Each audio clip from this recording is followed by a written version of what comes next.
बच्चों, कैसे हो आप? आशा है कि आप स्वस्थ होंगे। चलो बेटा, आज की वर्कशीट क्लास 3 की ईवीएस की वर्कशीट है, वर्कशीट नंबर 140 बी। डेट है 23/12/2021। Text book looking around unit 22 right left. Student अपना नाम, टीचर का नाम लिखोगे। चलो बेटा देखते हैं। प्यारे बच्चों, पिछली कार्यपत्रिका में आप सभी ने विभिन्न चिन्हों के बारे में जाना।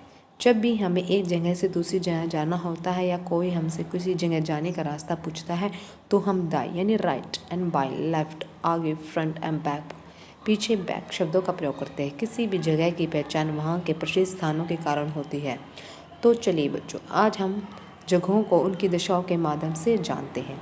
जैसे फर्स्ट है बच्चों, नीचे दिशा सूचक डायरेक्शन कंपास द्वारा दिशाओं को दर्शाया गया है। संकेत बॉक्स की सहायता से दिशाओं को पहचान कर अपनी कॉपी में लिखिए। जैसे बेटा ये कौन सी डायरेक्शन है? उत्तर। ये क्या है? 1 पे उत्तर, उत्तर यानी उत्तर। ये है पूर्व, ठीक है बेटा। और यह क्या है? दक्षिण। और ये क्या है? पश्चिम। ये हमारी डायरेक्शन है। अब आगे देखो, क्या आप कभी किसी अपने घर में रखी चीज़ों को ध्यान से देखा? कभी कुछ चीज़ें आपके सीधे हाथ या दाएं, सीधे हाथ, दाएं हाथ, ये तो कुछ उल्टे हाथ या बाएं हाथ क्यों होती है? नीचे दिए गए चित्र में से कुछ बच्चे एक दूसरे के दाएं और बाएं कुछ आमने सामने बैठे हैं। चित्रों को ध्यान से देखते हुए पूछे गए प्रश्न का उत्तर दीजिए। जैसे रुचिका के बाएं यानी और कौन बैठा है? रुचिका। रुचिका का कहाँ है बेटा? ये रुचिका है इसका, ठीक है। इसका हमारा क्या है? ये कौन सा होता है? इसका राइट और ये है इसका लेफ्ट। ये राइट है, ये लेफ्ट है। तो रुचिका के लेफ्ट कौन बैठा है? लेफ्ट कौन बैठा है बेटा? हरमित। कौन बैठा है?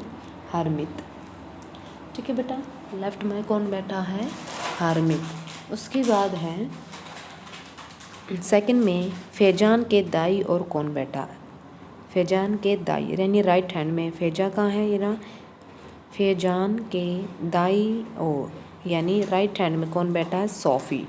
कौन बैठा है बेटा? सोफ़ी। टूके करो। अब हरमित किसके बाई और बैठा है? हरमित किसके बाई यानी लेफ्ट साइड किसके बैठा हुआ है? रुचिका के। किसके बैठा है बेटा? रुचिका के। रुचिका के सामने कौन बैठा है? रुचिका के सामने कौन बैठा है? फैजान। सचिन किसके दाई और बैठा है? सचिन कहाँ है? ये रहा सचिन। किसके दाई और बैठा है? आयुष के। किसके दाई और बैठा है बेटा? आयुष के। सोफ़ी के सामने कौन बैठा है? सोफ़ी कहाँ है? इसके सामने कौन बैठा? आयुष। उसके बाद है आयुष के सामने कौन बैठा है? आयुष के सामने कौन बैठा है? सोफ़ी ही बैठा है बेटा। तो इस 7 में भी सोफ़ी आएगा। सचिन के बाई और कौन बैठा है? सचिन ये है, तो इसके बाई यानी लेफ्ट में कौन बैठा? आयुष बैठा है। ये भी इसी का आंसर आएगा। अब आगे एक्टिविटी, घर के उपलब्ध रंगों की सहायता से अपनी कॉपी में दाएं और बाएं हाथ से छापे बनाएं। अभिभावकों से जब बच्चों में घर में रखी हुई चीज़ों की स्थिति दाएं और बाएं से पूछो, चर्चा कीजिए। कोविड-19 से रिलेटेड में keep maintaining physical distance 6 feet और 2 यार्ड, 2 गज की दूरी हमें बनाकर रखनी चाहिए कोरोना के दौरान। चलो बेटा, आज की वर्कशीट फिनिश होती है।